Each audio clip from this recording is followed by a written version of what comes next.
The fog rolled in thick, swallowing my boat whole. Every compass spun wildly, and the air grew heavy with an unsettling dread. I was alone, miles from civilization, venturing towards a place literally wiped from all modern charts, Phantom Isle. What I found there, meticulously documenting its forgotten shores, will make you question everything you thought you knew about our world and the lengths some will go to keep it hidden. My name is Owen Reeves. I am not a thrill seeker. I am not someone who chases ghost stories or posts conspiracy threads from a dark bedroom at 2 in the morning. For 11 years, I worked as a maritime surveyor for a private hydrographic firm, cross-referencing satellite bathymetry with historical tide records, filing reports that no one outside the industry would ever read. I am a man of data. I am a man of measurement. And that is precisely why what happened to me in the spring of 2026 has destroyed every comfortable assumption I ever held about the world we think we have fully mapped. It started with an estate sale. I know how that sounds. I know it sounds like the opening of a bad novel, but I need you to sit with it for a moment, because the most catastrophic discoveries in history have always begun with something mundane. A drawer left open, a letter misfiled, a box of papers no one bothered to read. The estate belonged to a retired merchant marine named Captain Aldrich Voss, who died in February of this year at the age of 91, leaving behind a 4-room house on the Oregon coast, a dry-docked trawler with a seized engine, and 17 cardboard boxes of personal effects that his estranged family priced collectively at $40. I bought all 17 boxes for $35 and a handshake. Most of it was unremarkable. Tide calendars from the 1970s, faded receipts, a collection of hand-carved wooden birds that someone had clearly made with love and time. But in the 15th box, wrapped inside a disintegrating oilcloth sleeve and pressed between 2 issues of a 1961 Maritime trade journal, I found something that made my stomach drop with a sensation I can only describe as recognition. It was a map fragment, roughly the size of a legal envelope, hand-drawn in brown ink on paper that felt more like compressed fabric than anything cellulose-based. The coastline depicted was unlike any I had cataloged in over a decade of professional surveying. The contour lines were too precise for their apparent age. The notation system used a hybrid of Portuguese cartographic convention and something else, something I had never seen in any archive, with small symbols repeated at intervals along the inland boundary that looked almost ritualistic in their regularity. In the lower left corner, in a handwriting different from the rest of the document, were 3 words in English: "Do not return." I photographed every centimeter of that fragment that same evening. Over the following 3 weeks, I began cross-referencing its depicted latitude and longitude, approximate given the fragment's missing edges, against every chart database I had professional access to: NOAA, the IUKHO, the IHO's data repository, commercial satellite overlays going back to 1972. Nothing. Not a single record of any landmass in the region the fragment suggested. The coordinates pointed to a stretch of the North Pacific that every modern dataset described, unanimously and without variation, as open water, featureless, empty, 400 meters deep. I told myself it was a forgery. I told myself it was an artistic piece, a sailor's fantasy, the kind of invented geography that lonely men at sea have been creating for centuries. I told a colleague of mine, a retired archivist named Nora Bledsoe, who specialized in pre-20th century maritime documents, and she told me something that erased every rational explanation I had been constructing. She said the paper composition and ink oxidation were consistent with documents produced between 1890 and 1920. She said the notation hybrid I had identified as anomalous bore striking resemblance to a single Portuguese survey expedition that disappeared without explanation in 1914. An expedition, she noted, whose entire official record had been quietly removed from the National Archives in Lisbon sometime in the mid-1960s. Removed. Not lost. Removed. I want you to pause on that word. In the world of archival documentation, things do not simply get removed. They are misfiled, degraded, digitized improperly, damaged by moisture or neglect. But intentional removal, the kind that leaves a clean absence where a record should exist, that requires deliberate human action.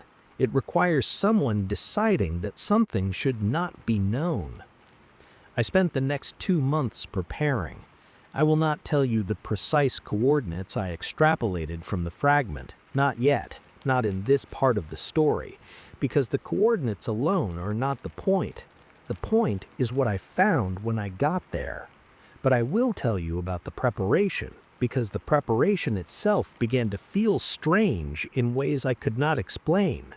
I purchased a redundant GPS system, 3 independent units from 3 different manufacturers. I secured a satellite uplink device. I acquired a waterproof document case rated to 200 meters pressure depth. I bought biological sample containers, a handheld spectrometer, and a high-resolution drone with a 12-kilometer range. I told almost no one where I was going. The one exception was an anonymous contact I had found through a private maritime research forum, a user called Tidebreaker, who had been posting fragmented, cryptic observations about navigational anomalies in the North Pacific for almost 2 years. When I reached out privately and described the fragment without sharing the image, Tidebreaker responded within 4 minutes. The message was short. It said, "I know the place you're describing. 3 people I know of have tried to reach it. 1 came back and won't speak about it. The other 2 have not come back at all. Whatever you are planning, bring more than equipment. Bring a reason to leave." I read that message 4 times. Then I finished packing my equipment cases, drove to the marina in the gray pre-dawn morning, and boarded my survey vessel, a 32-foot aluminum-hulled boat I had owned for 6 years and trusted completely. I cast off at 5:47 in the morning. The harbor lights disappeared behind me faster than they should have.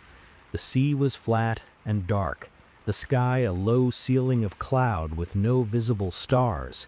And as the Oregon coastline faded into the mist behind me, I felt something I have no professional vocabulary for, a sensation of crossing a threshold, of leaving a world governed by known rules and sailing deliberately towards one that was not.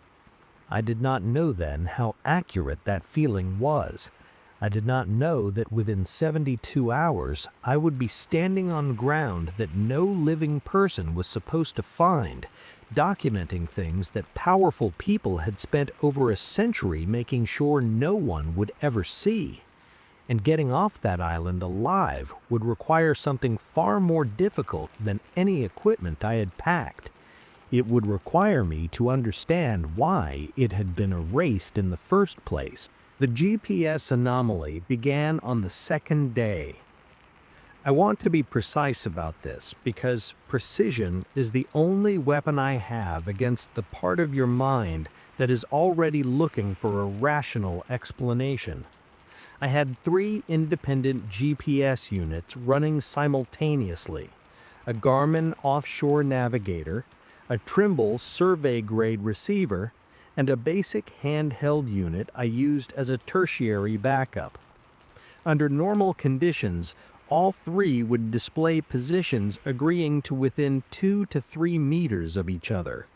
For the first 18 hours of the voyage, they performed exactly as expected. logging my course in clean, consistent data that I could verify against my paper charts and dead reckoning calculations.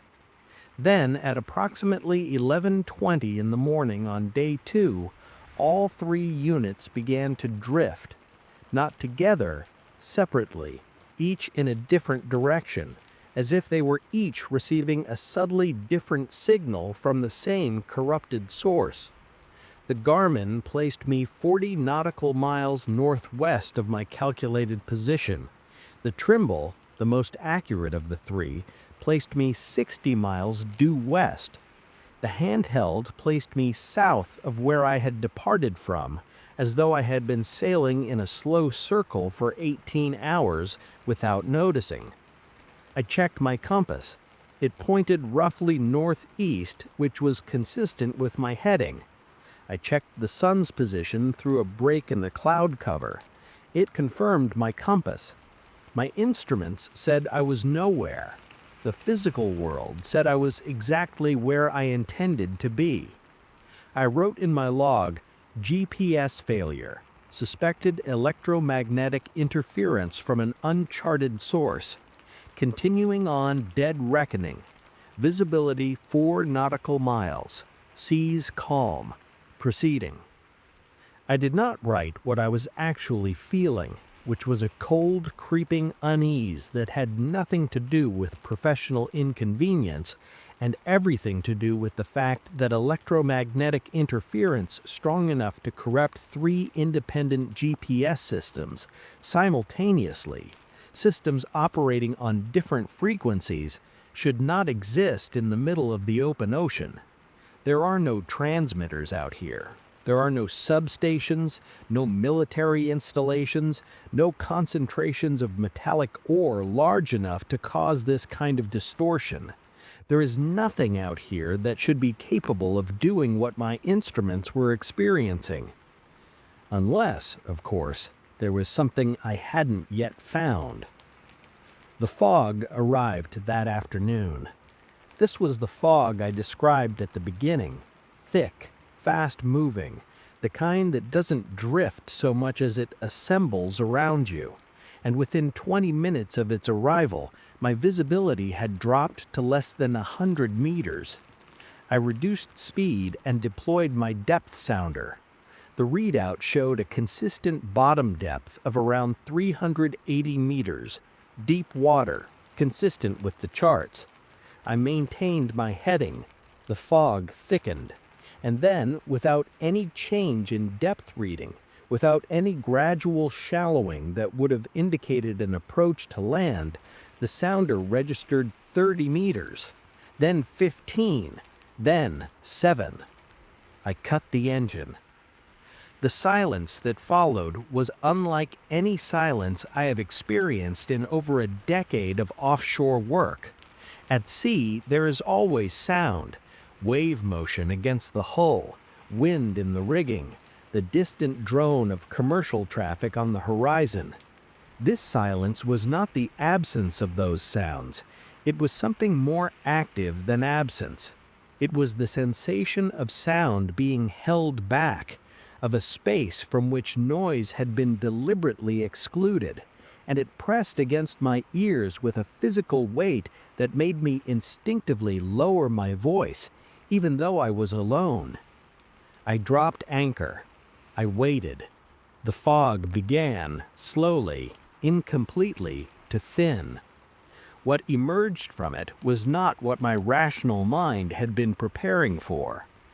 I had expected rock, bare, weathered, mid-ocean rock of the kind that occasionally persists in the Pacific, volcanic remnants, wave-scoured platforms, the geological debris of ancient seismic events. What materialized out of the gray was green, deeply, impossibly, unnaturally green. Vegetation so dense and so uniformly dark in color that it looked almost black in the diffuse fog light, climbing from a shoreline of pale stone to a ridgeline that appeared, from my anchorage, to be roughly 40 to 60 meters above sea level. The island, and it was undeniably an island, solid and real and enormous in a stretch of ocean where no island was supposed to exist, extended north and south along my horizon for a distance I initially estimated at 3 kilometers, but which I later measured through careful drone surveying at closer to 9. 9 kilometers of coastline, erased from every chart on Earth. I did not go ashore that first evening. The light was failing, my instruments were still behaving erratically, and there was something about the quality of the silence coming from that shore that made my professional brain, the part trained in risk assessment, raise a very quiet, very firm objection. Instead, I spent the night anchored in 12 meters of water, logging observations, eating cold food from a tin, and watching the tree line for movement.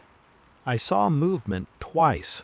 I cannot tell you what moved. I can tell you that it occurred in 2 separate locations along the visible shoreline, separated by roughly 400 meters, and that in both instances the vegetation displaced as though something large, something taller than the surrounding shrub layer, had passed through it from the interior toward the water's edge, and then stopped. Both times the movement ceased at the tree line. Whatever it was did not emerge onto the open shore. Both times after the movement stopped, the silence deepened in a way that seemed directed, the way silence deepens when something nearby is holding its breath. I wrote in my log, "Observed possible large fauna, island considerably larger than fragment suggested. Biological density extraordinary for this latitude and oceanic isolation. Sleep deferred." I went ashore at first light. The stone of the beach was pale gray, almost white, and smooth in a way that was inconsistent with normal wave erosion, too uniformly smooth, as though it had been worked, or as though whatever process had shaped it was fundamentally different from the mechanical grinding of surf and sediment. The vegetation began at the top of a low beach berm, no more than 3 meters from the waterline, and it was immediately obvious, even before I had taken a single biological sample, that what grew here did not belong in the North Pacific. The leaf morphology was wrong. Broad, waxy, deeply lobed in patterns I associated with subtropical species, not temperate oceanic ones. The root structures I could see at the soil surface were shallow and laterally extensive in ways that suggested the soil itself was unusually nutrient-rich for a remote oceanic island, which typically have thin, leached substrates. The air carried a scent I struggled for several minutes to categorize before settling uncomfortably on the description of very old wood and something faintly metallic, like copper left in standing water. I set up my first GPS survey marker at the beach edge and attempted a position fix. All 3 units agreed for the first time since the previous morning. The coordinates they displayed were consistent with my dead reckoning calculations. I recorded them. I will not share them here, not yet, but they exist. They are verifiable, and they place this island precisely where the fragment suggested, in a section of the North Pacific that every official database on Earth insists is open water. I had been on the island for less than 40 minutes when I found the first formation. It was partially concealed by vegetation 20 meters inland, a grouping of basalt columns, each roughly 2 meters tall and half a meter in diameter, arranged in a configuration that I first assumed was natural, the kind of hexagonal basalt jointing that occurs in cooling lava flows. But the spacing was too deliberate. The columns were positioned at precise intervals, and their tops had been worked. flattened and slightly concave in a way that volcanic cooling does not produce. Something had shaped them. Something had decided where they would stand. I photographed every column from every angle. I measured the spacing. I collected mineral samples. And while I was crouching at the base of the outermost column, my handheld spectrometer hovering over a surface scraping, I became aware with the absolute skin-prickling certainty of someone who has just realized they are being watched, that the silence around me had changed again. Something was in the trees. It was close, and it had been there, I understood, with a lurch of cold retrospective dread, since before I stepped off the boat. On the morning of the third day, my emergency ration pack was missing. I want to be very precise about this. I want to strip away any possibility of self-doubt before I describe what the following 48 hours produced, because the mind, especially a mind under sustained stress and broken sleep, will find ways to rationalize small losses, keys misplaced, a tool left in the wrong case, a bag hooked on a different cleat. I know these things happen. I have cataloged them before in professional settings and found prosaic explanations every time. But I had stowed that ration pack in a waterproof locker on the port side of my helm station, the same locker I had used for the same purpose on every offshore trip I had taken in 6 years of owning that boat. The locker was secured with a sliding bolt that required a deliberate 2-step motion to open. The locker was closed when I went to sleep. It was closed when I woke, but the ration pack inside it was gone. Nothing else had been touched. The adjacent locker containing my camera equipment was undisturbed. My sample cases on the aft deck were undisturbed. My drone, which I had left secured to the cabin roof with 2 separate straps, was undisturbed. Only the food was gone. And this is the detail that pulled the ground out from under my rational composure. The locker showed no signs of forced entry, no scratching at the bolt, no deformation of the lid seal. Whatever had opened it had known exactly how to open it. I checked my motion-activated cameras. I had mounted 3 of them before going to sleep, one on the bow covering the foredeck, one on the stern covering the aft approach from the water, and one mounted at the cabin entrance covering the helm station and both side lockers. The bow and stern cameras had recorded nothing.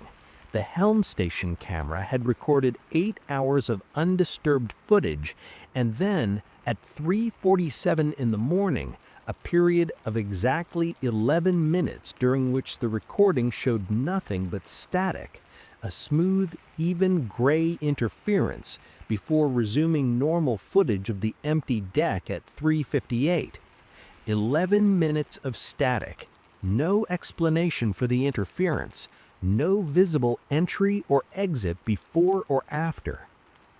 I sat with that footage for a long time.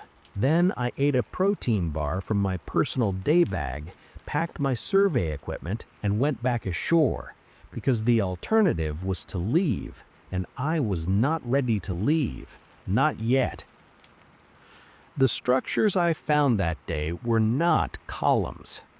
I had pushed further inland following a natural corridor in the vegetation that ran roughly northeast, not a path in any deliberately constructed sense, but a consistent gap in the canopy that suggested either a dry watercourse or some kind of regular animal transit route.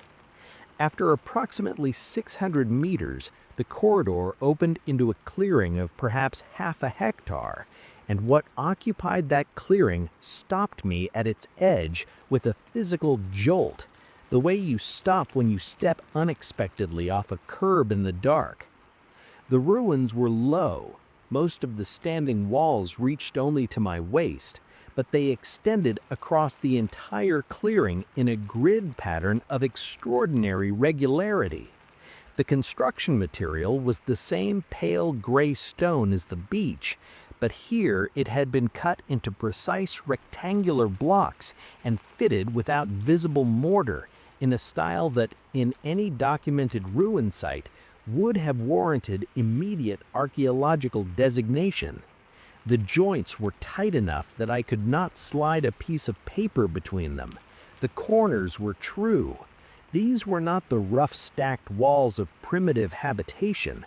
They were the product of sophisticated measurement, of people, or something with the functional capacities of people, who understood geometry and applied it deliberately.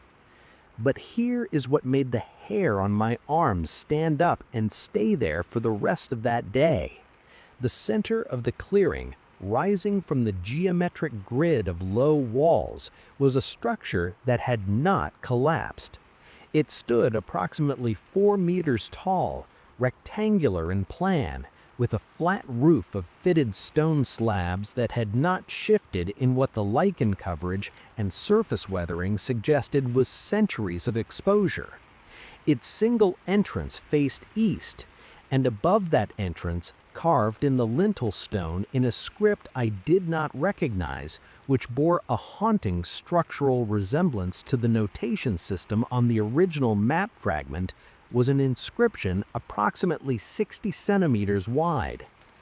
I photographed it. I made a detailed hand tracing of it in my field notebook.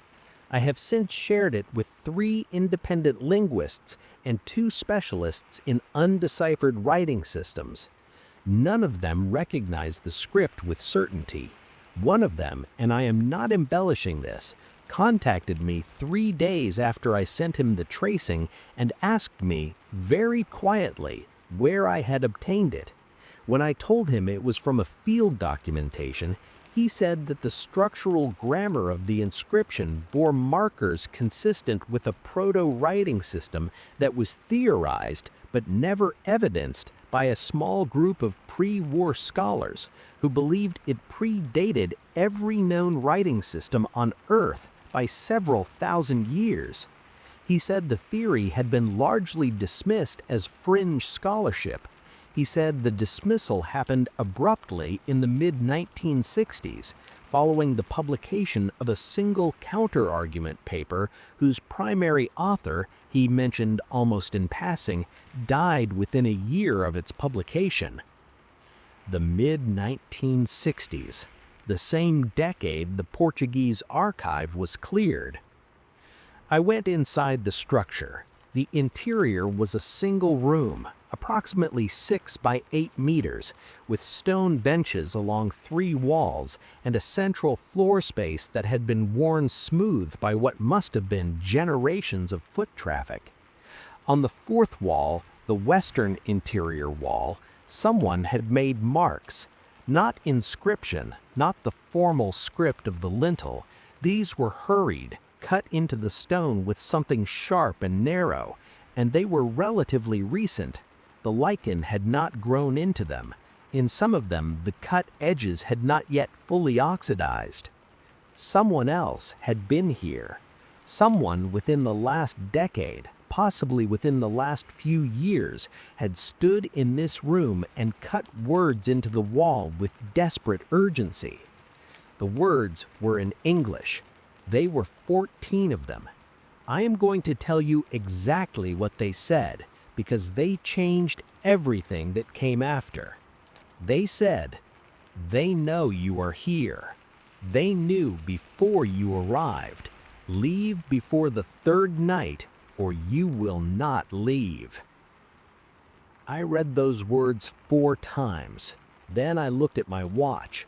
It was 4:40 in the afternoon of my 3rd day on the island. I had been there for 2 nights. That night was the night the vocalizations began.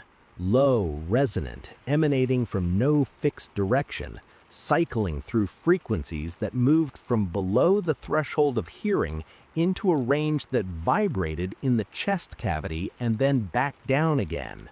Not animal calls, not wind in rock formations, something that breathed with intention, something that understood the specific function of sound as communication and was deploying it with a deliberateness that made the word vocalization feel embarrassingly inadequate for what I was actually hearing.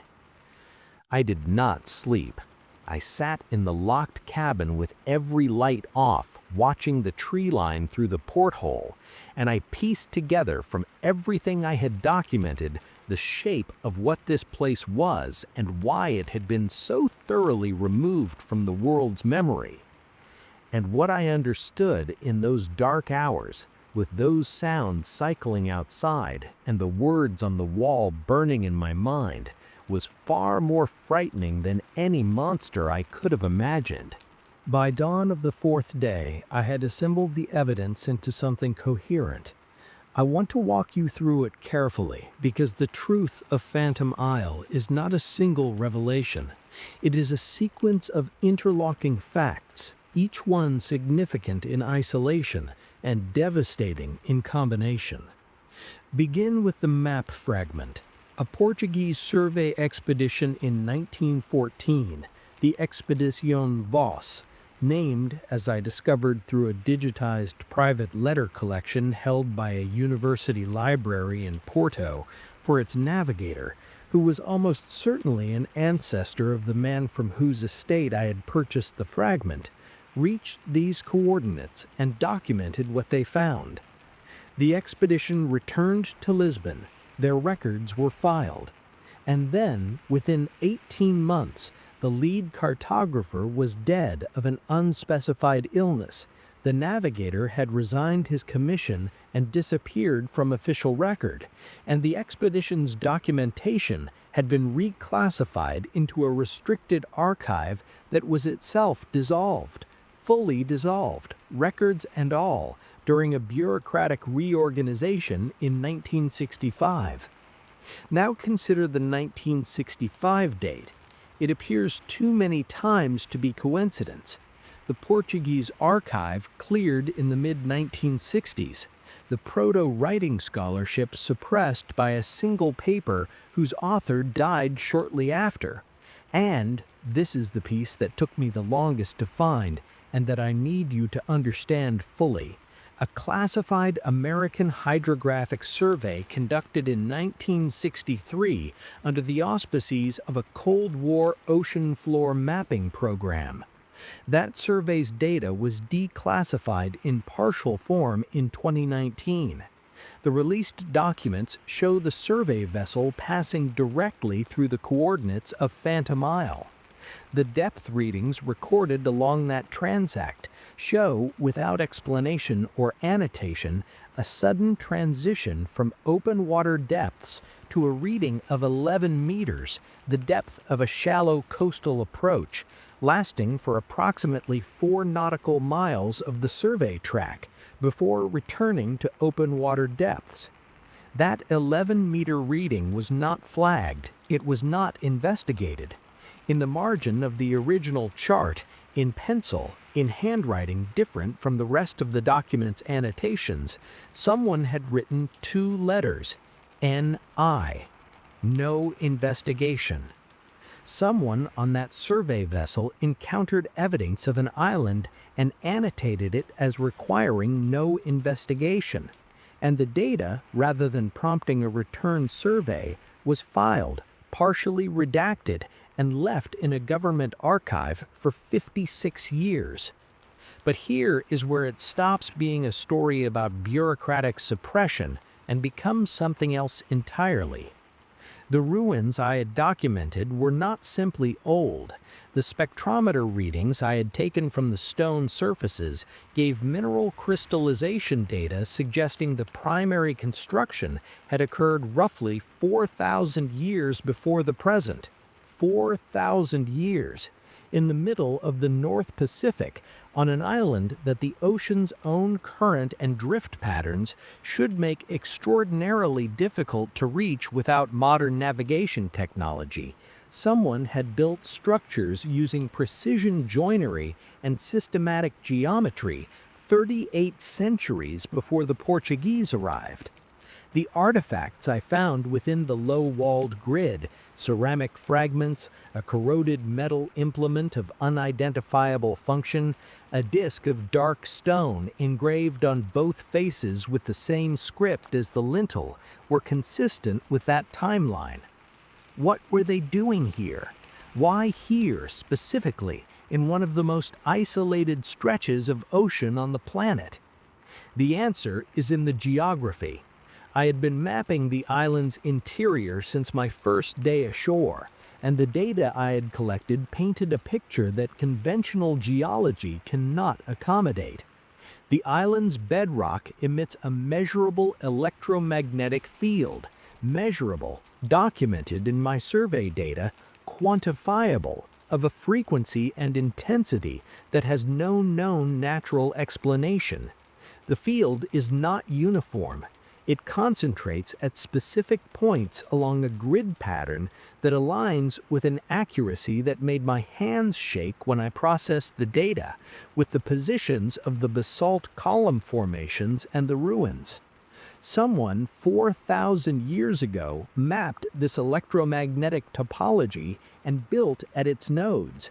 They knew the field was there. They were in some manner I cannot fully explain without further research, working with it.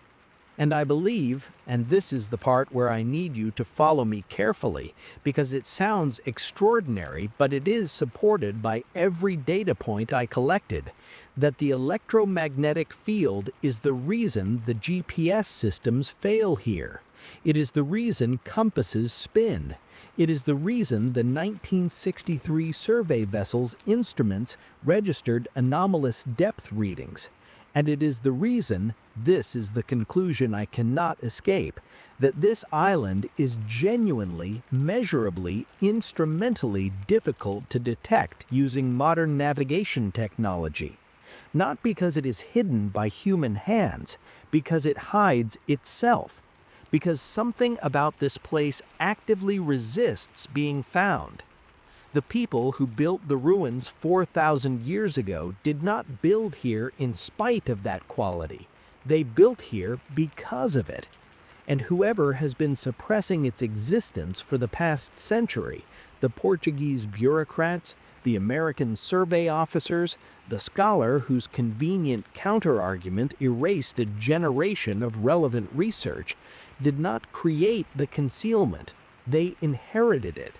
They found an island that was already by its fundamental nature resistant to discovery, and they made a decision that the world was better served by its continued anonymity, that whatever was here, whatever built those ruins, whatever inscribed that script, whatever electromagnetic geometry underlies the entire island, should remain beyond the reach of the modern world. The vocalizations I had heard the previous night were still in my ears when I processed this understanding at my chart table on the fourth morning. And sitting with all of this, with the artifact samples in their sealed containers beside me, and the GPS data on my screen, and the photographs of the ruins and the inscription, and the desperate English words on the western wall, I felt something that I have no cleaner word for than grief. Because this island, this impossible, erased, self-concealing place, was not an aberration. It was a remnant. It was the last physical evidence of a way of understanding the world, of a relationship between human habitation and the planet's deep physical properties that someone, at some point, decided the modern world did not deserve to know about. Who cut those words in English into the wall? I have a theory. I believe it was one of the two people Tidebreaker had mentioned, the ones who had tried to reach this place and not come back. I believe they came back to the structure for shelter or for answers and found neither, and left the only thing they could, a warning for whoever came next. I gathered every sample, every data card, every paper note. I secured them in my waterproof case, and then I did what the wall told me to do 3 nights too late. I went back to the boat. Getting off the island was not straightforward. I want to be honest with you about the return, because it would be easy at this point in the story to make the departure sound triumphant. The lone researcher breaking free of the mystery island, racing across open water towards safety and sunlight. It was not like that. It was methodical and frightening, and it cost me something that I am still struggling to measure. The engine started. That was the first relief, a practical, mechanical relief that hit me with a force disproportionate to its simplicity, because I had spent part of the previous night genuinely convinced that I would raise the anchor, turn the key, and be met with silence. The engine started, the anchor came up cleanly, and I motored off the island on a heading that my compass confirmed, and the sun, breaking briefly through the cloud for the first time in 4 days, corroborated. The GPS units failed again within 5 nautical miles of the coast. They recovered in stages over the following 3 hours as I put distance between myself and the island, and their recovery was itself a kind of proof, each unit regaining coherent function as I moved beyond the reach of the electromagnetic field, clicking back into accuracy like a radio signal clearing static as you drive away from a source of interference. By the time I was 12 nautical miles out, all 3 units agreed with each other and with my dead reckoning to within the expected margin. The island on my electronic chart display showed as open water. I watched it disappear in the stern camera feed, the green-black tree line resolving back into fog, the pale shoreline narrowing, and then nothing. Just flat gray ocean with no indication that anything had ever been there. If I had not been holding a waterproof case containing 4 days of documented evidence, I might have been able to convince myself that I had imagined it. I reached port 2 days later. I did not call anyone until I was tied up at the dock with my samples secured in a storage unit to which only I had the key. My first call was to Nora Bledsoe. I told her what I had found. There was a long silence on the line, and then she said, very carefully, "Owen, I need you to understand that if what you're describing is what I think it is, the people who cleared the Lisbon archive in 1965 are not a historical footnote. They represent an ongoing institutional decision. And ongoing institutional decisions have ongoing institutional enforcement." She was telling me to be careful. She was telling me that this was not over. She was right. In the 6 weeks since my return, 2 things have happened that I cannot classify as coincidence. The first, the storage unit I rented was broken into 11 days after my return. Nothing else in the facility was touched. My unit was opened with a key, not a copy according to the locksmith who examined the lock, but the original or a duplicate made from the original. The sample cases were undisturbed because I had moved them 24 hours earlier on a precautionary instinct I am now grateful I acted on. But my field notebooks, the physical paper notebooks in which I had made my handwritten observations and measurements, were gone. Every one of them. Taken cleanly, leaving the cases and equipment behind, as though whoever entered knew exactly what they were looking for and exactly the line was between information they wanted destroyed and evidence whose disappearance would attract more scrutiny than its survival. The second thing, Tidebreaker's forum account was deleted, not deactivated, deleted, scrubbed, with all historical posts removed. The administrator of the forum, when I contacted him privately, said the deletion came from outside the platform via a legal compliance request he was not permitted to discuss in detail. A legal compliance request for a private maritime research forum targeting a single anonymous user account. These things happened. I am not inferring their significance from paranoia. I am reading them as data, the way I was trained to read data, and the pattern they form is clear. But here is what I need you to understand, and this is the part that matters most, the part that has kept me awake in a way that has nothing to do with fear and everything to do with responsibility. Phantom Isle is not simply a hidden island. It is evidence of a gap in the human story so large and so deliberately maintained that confronting it requires you to revise not just your understanding of history, but your understanding of who controls history and why. 4,000 years of civilization on a self-concealing island in the North Pacific, using technology, if that word even applies, that we do not have the framework to classify. A writing system that predates our oldest confirmed scripts, and electromagnetic geometry that modern science has no model for, and a century of active institutional effort to ensure that none of this reached the people who might know what to do with it. Why? That is the question I cannot fully answer yet. I have theories.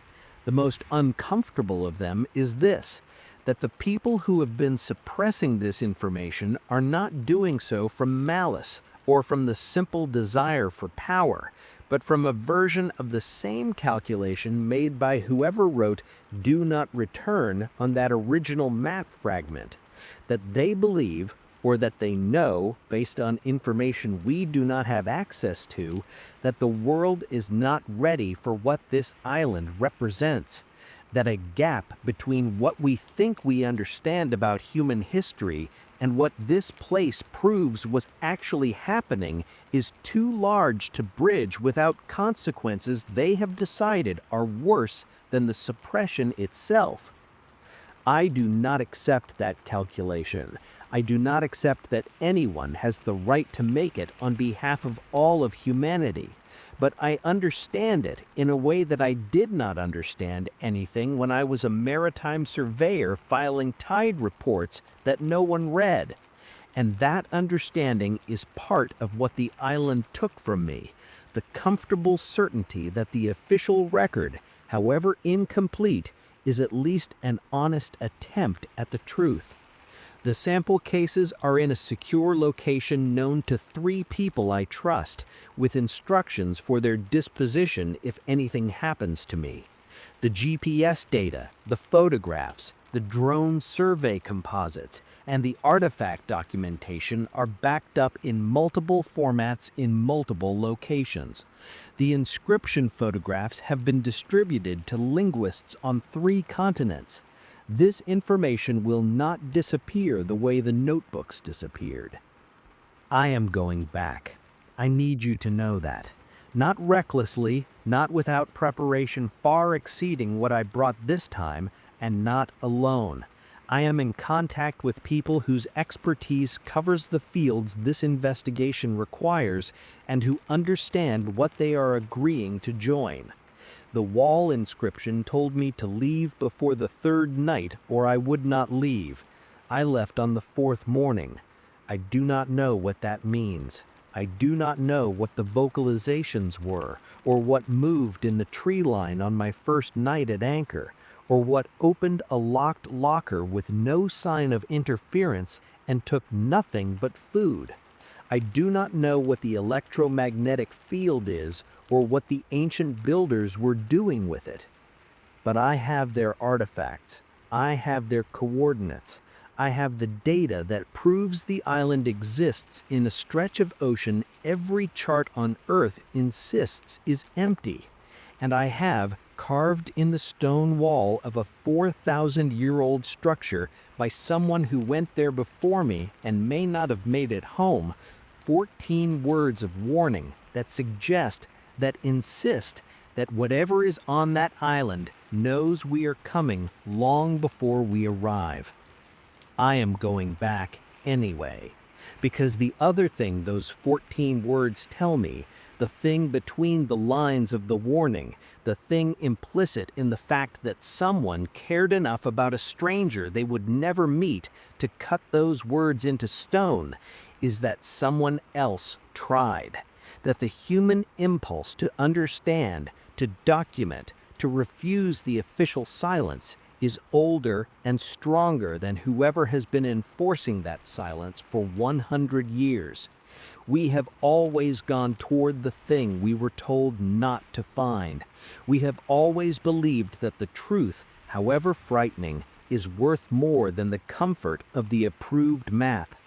Phantom Isle exists. The charts are wrong, and everything you think you know about the edges of the world, about what has been found and what has been allowed to remain lost, deserves a second, harder, more suspicious look. The fog is still out there.